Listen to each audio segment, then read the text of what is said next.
Hello everyone, welcome back to another Nicholas Reed YouTube video. I'm a little sick today and there's some background noise, but let's not mind that. This is my mom's lawnmower. She bought this originally in around 2000. It is a 1998, I believe, and it's been sitting for a little bit, but this is her first one that she bought. She bought it for like $400, $429 I think, but it's a really nice mower. It's been in my family for 22 years now, and let's see if we can get it cleaned up and running today. All right, so it is very, very hot today and I'm sick, but I think I'm gonna take my phone off the tripod, and I think I'm gonna shut the garage door while I'm at it. Ugh, yeah, pretty bright up.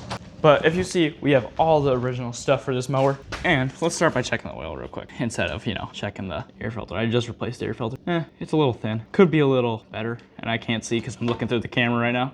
But if anyone wants the model number because you like these, there you go. But this is like the last good era of good lawnmowers where everything wasn't super cheap. I just put a new air filter in it like last year. It didn't run last year, not really good, but original carburetor. Everything looks pretty clean in there. So I'm just gonna take a whim and guess that our air filter side and our carb side is pretty good. I know I have some dirty gas in there. It doesn't smell the best, but I'm more really focused on cleaning this, getting it an oil change, and sharpening the blade so my mom can use it if she even wants to. Because this thing is dirty and has not been cleaned in multiple years. All right, I think I'm just gonna go under this hatch and check out the condition of the blade. I don't even think anyone can see it right over there. From what I can see, it doesn't look the sharpest, and there is some rust in the exhaust, but I think these are issues that number one, I think let's just turn the fuel on and see if it'll start. I honestly have pretty high hopes for this thing, and if I remember, it would only run on full choke for years, so.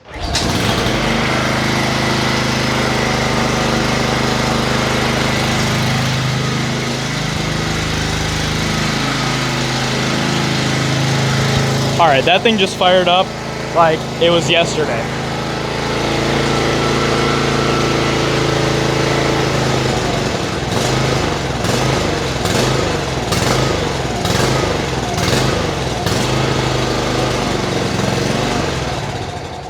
That thing literally just fired up like it last ran yesterday. That is insane. This thing is really freaking old and dirty.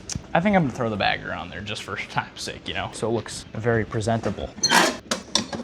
But that thing is a very pretty lawnmower. I think the carb is very dirty. I don't think it's ever been messed with. So I don't know if I want to dig in there, and I don't know if I want to just let it work itself out. I don't really know. What I do see that you guys probably can't see, it does have a cracked spark plug boot, but we do have a Champion spark plug and a clean air filter. I say we just give this bad boy a wash and see what happens. All right, I'm gonna start by spraying some soap all over it. As you can see, it is really in nice shape. I think we get this thing clean and then we work out some of those weird quirks like the hunting. But besides that, I think this thing is still really solid and ready to run. Now let's go move it to the backyard to wash it.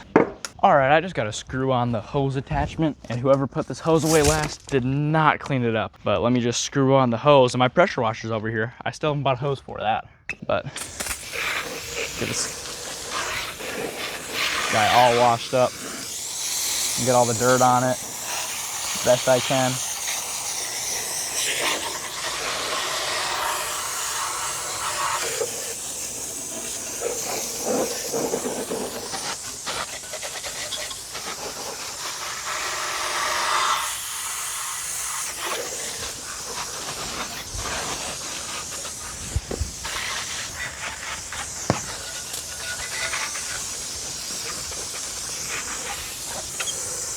Dude, tell me that thing does not look like it just came off the showroom floor. Let's roll it back. Now that's a drastic change in setting, but I got it all dried off. Holy, is that on? I did not want to do that. I don't know how that goes back on. I guess we can look at the wear marks. I guess it goes that. Yeah, it's like a clutch. Okay, so I didn't want to do that. My mistake. Damn it. My mistake. 100% my fault. I don't think the blades are supposed to be that engaged. Oops, that might be my fault. I'll have to look up how to fix that. But for now, I think let's just get these blades off. I should have grabbed the big gun, not the frickin' little impact, and undone the center bolt like an idiot.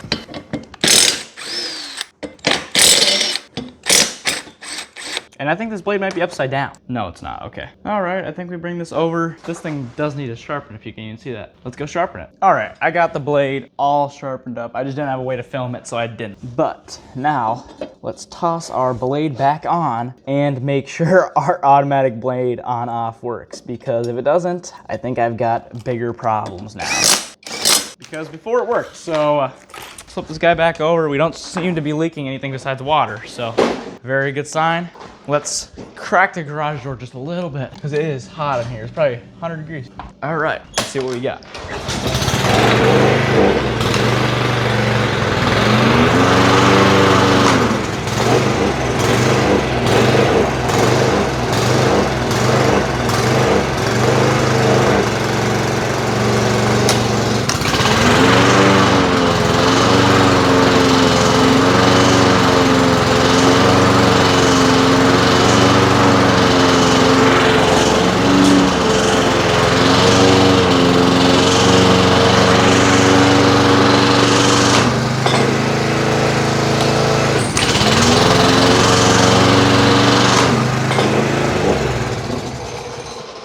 All right, it seems to still work. Let me just make sure I got that blade fully tight real quick, and then all set. I think I'm gonna tighten that middle bolt a little bit too. Now let's see if it still works after I tighten that middle bolt as well. Roll, I didn't.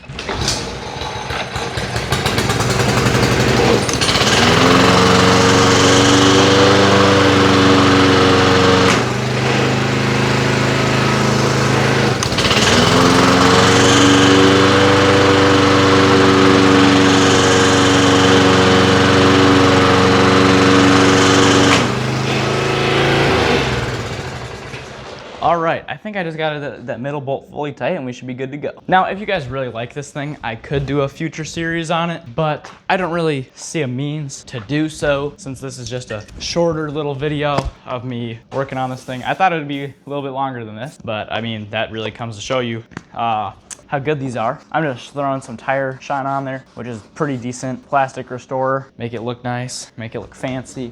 Just get everything pretty clean. Missed a couple spots with the hose, no big deal. And I think I'm going to buff and polish our deck so we have a nice finish that lasts a pretty long time. So let me go get the buff and polish and bring you guys back a little bit so you guys can see what I'm gonna do. All right, so the things you'll need is glass cleaner, microfiber, and an applicator pad or another microfiber if you want. But I dust everything down in glass cleaner. Kick my impact out of the way. I won't be buffing up here. I'm just laying down that glass cleaner. And then with a clean microfiber, you're gonna take, or with a microfiber, my bad, you're gonna get your glass cleaner wiped off everything, and this will add enough shine for that. Glass cleaner doesn't really leave any film behind, so I really like using it. I also use it before I prep for painting stuff sometimes. I'm not the best spray painter, but I can do some stuff. I'm just gonna get everything decently polished with the glass cleaner, and then we're going to be using our buffing compound, which is just some 3-in-1 stuff. Doesn't really matter. Just get it on all the painted surfaces that you want and then just wipe it in. It's not gonna look amazing, but it will add some form of protection to all your stuff, and especially where you live or stuff rust. It's a good idea. I don't know, I've had very good success with it, so someone can tell me if I'm wrong. I just do it every single time I get something that's probably sat outside for its whole life. And again, I'm very sick, so sorry if I sound weird or if this video's off, but yeah, just get all this stuff, and I might have to re-clean that plastic, but it's no big deal. So basically, I just get all this rubbed in everywhere, a little bit much on the top, but get it all rubbed in, and then I just take the other side, give a nice clean wipe off to give it that final kind of nice, clean, dull red. It's not bad, but I don't know how to have a normal buffer, so I just use an applicator pad to spread it all out. And the finish isn't bad either. It's like a nice dull red, but it adds some sort of protectant to your paint. And I guess if you had fancier stuff, you could use that too. But then, again, I light dust and glass cleaner. Don't want to get this all over this stuff, but nice little light dust, wipe it all on down. It'll look very nice. And this is also a good tip if you want to sell stuff. Also, add Febreze to the parts that people will be nearby so it doesn't smell like a leaking gas contraption. That is very helpful when you sell stuff. Just Febreze stuff. Make sure everything people are going to touch is clean. That's about all I use when I'm selling stuff. Those two things. I'm sweating out here, and I think that's gonna be it for this video. I'm sorry this was a short one. Sorry this one wasn't that entertaining, but if you guys want to, I can make a video on cleaning that carburetor. I'm gonna flip the camera and you're gonna see my sweaty ass. But if you guys liked today's video, give it a thumbs up. If you loved it, make sure to subscribe. Sorry that this video, wasn't the longest or the best thought out thing ever. I just needed something to be consistent. And thank you guys for the support on my last 3 videos. Again, I've been trying a different style because I won't always have a cameraman around, but they've been going pretty decent so far. And I'm just gonna show you guys some stuff. That's the mini bike, crappy scooter, nice Zuma truck, lawnmower, stuff like that. But I think my mom will be happy with this thing. So thank you guys, have a nice day.